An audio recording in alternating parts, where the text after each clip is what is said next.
We are back here in Davis County, Utah at the Loren Treehouse build. You guys remember in March where we flew that massive thing over the house and everybody thought it was gonna come into the house? This job presented a few, I wouldn't say problems, just challenges. And we couldn't get to the backyard with a forklift or a tractor or a crane. So I called the crane company and said, hey, we need a pretty good sized crane. And he said, well, how far are you going and how much weight? And so I gave him those specifications. I believe we had to go 120 feet and I had to lift, the hut weighed about 3,500 pounds. So we ended up getting a 100-ton crane because 60-ton wouldn't do it, a 90-ton wouldn't do it.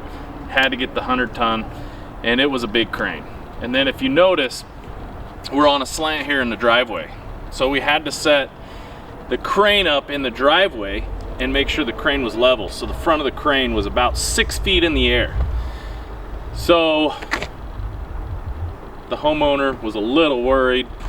We were not so worried, but we were more excited. Knew it was gonna happen smooth, and it did. It turned out awesome.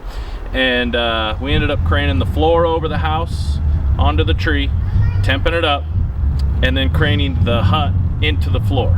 So this was like probably the third treehouse we built, and it kind of started perking people's interest in what we were doing and getting people excited. And as of lately, if you guys haven't noticed, we are doing a ton of tree houses.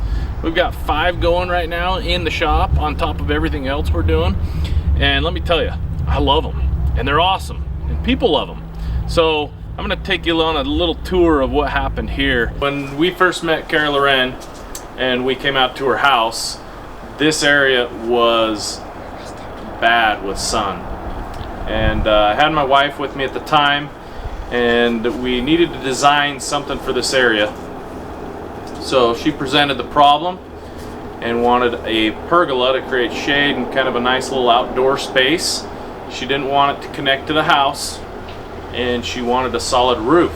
So we came up with the idea to do a single slope out this way. So the stairs were obviously existing along with the house. We could not connect the pergola to the house. So we decided to leave this all open here and brought the pergola back a couple feet. That way we left a walkway into the area, and as you can see, it turned out pretty good. This is a 15 by 15 pergola with a solid roof, TNG. I think it's got a 212 pitch, and we put a metal roof on top of it. The color on this particular piece is Cape Cod Gray, product from Mesmer's UV Plus. And as soon as we've done it on a lot of jobs, but people really noticed on this one and loved the color. So color and stain, we use an oil-based stain for the wood to protect the wood.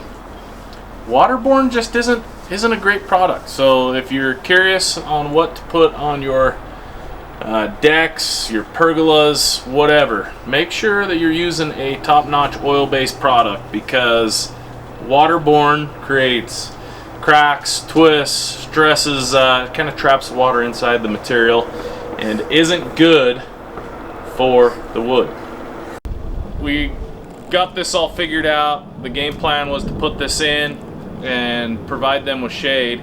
And Kara had mentioned that the tree behind me was dying. She was a little concerned of what to do and asked us for some ideas. Well, it was my wife that mentioned what we're doing to one of our trees, cutting it down, leaving the stump, and putting a treehouse in it. And when she heard that idea, her face lit up and she got excited. So we came up with a plan to do the treehouse, and yes, it took a little bit. But as you can see behind me, there are so many details in these tree houses, it's unreal. Tree is I believe an Austrian pine, dropping needles, ugly needles all over in her yard, killing her grass. And so on top of the fact that it was dying, it needed to go. And we hate to see trees go here in Utah because we do need the shade, and a lot of these trees are nice. But this one, it was dying, needles were dropping, and it was ugly. It needed to go. So we put it to good use. I've had a lot of questions though on the tree that after we cut it down, the stability of the tree, what's going to happen to it in 10 years. Well, for one, we are now keeping the water away from the tree because of the roof on the treehouse. So it's not getting wet, but yes, after time it might get a little weak in the roots. But if you think about it, all the wood that we use in timber frames and all that, all those pieces are dead. So the wood isn't going anywhere as long as we keep it dry. Now, if this thing were to sag or move a little bit, there are things we can do with supports in the corners to help it, more like a platform, and still have that tree look. But this should last 30 to 50 years. So we put the floor in first, and we stabilized it to the ground to make it level. Then we anchored it with some big supports here to the bottom of the trunk of the tree. And what this does is it takes the corner and makes them stable so that you can't sag or fall over to one side or the other.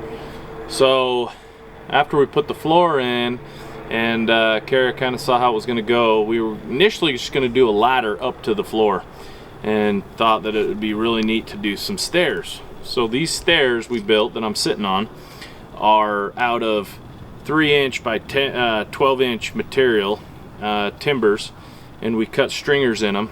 And then we've got a 3-inch by 10-inch tread. And we've also taken the railing and mortised in each one of these treads a square hole about 1.25 inches deep that goes down into those so these won't twist or so it'll last a lot longer. The carpentry and joinery, tip top, even in a tree house, we're going the extra mile. So as you can see and obviously notice, I'm in the walkway that goes around the hut, and one of our biggest challenges was to proportion the walkway and the railing and everything here for the youngsters, for the kids. But at the same time, if an adult wants to come up and enjoy it, he or she can, and it'll obviously support them and be safe for the kids. That was our #1 main goal, safety. We used live edge cedar siding, and we've got this from Washington State. So it's a Western red cedar, and we made the shakes ourselves in the shop.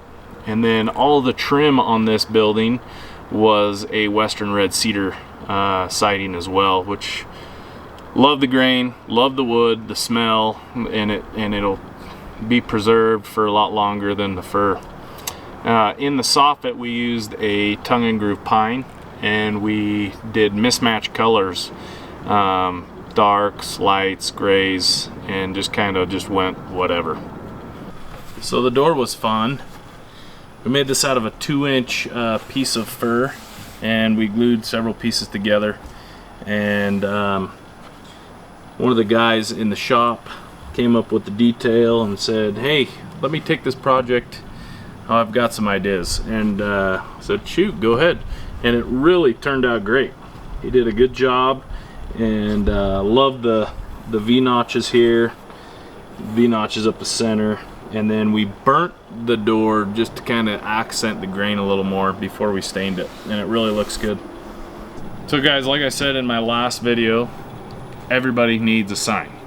So that was one of the first things we did, the Van Brocklin Treehouse.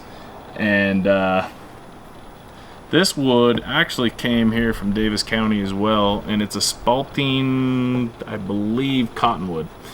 And you can see some of the details in it, really cool. But not so much about the wood, but what it says, right? On this one we did 3-inch walls, and we also insulated it so the kids could come out here in the wintertime and also have fun. And then we did the tongue and groove, and this is all pine tongue and groove with just a natural stain. In the trim we went a little darker. The windows are all plexiglass.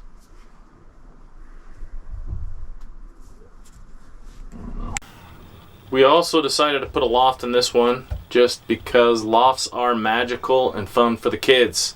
I do believe so.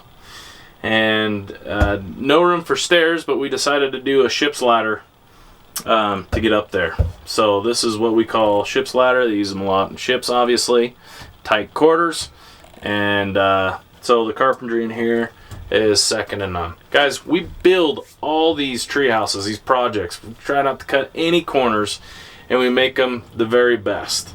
So they last, number one. The kids are hard on things. We understand that. And adults have got to be able to enjoy them as well. So if you guys want something that's going to last, something that's done right, and something that looks so magical it'll blow your mind, please get a hold of us. We'd love to build a treehouse for you. And we'll go anywhere. Anywhere. So we ship it on a truck, send it across the states, we'll fly out and install it even. So get a hold of us.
I just wanted to hop on real quick and give a big thank you to BC Timbers.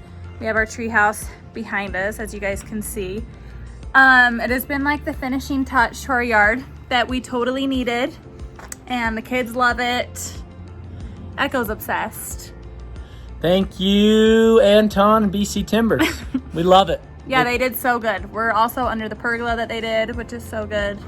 It was, we were looking for something to do in that space because we lost that tree, and they kind of helped us come up with the perfect vision for the tree house and then put it together. And yeah, we love it. The kiddos love it. We sleep in it. We live in it. It's rad. We love it. And they made the process so easy. Like, he had this whole thing sketched out. We knew what was happening beforehand. So yes, thanks again.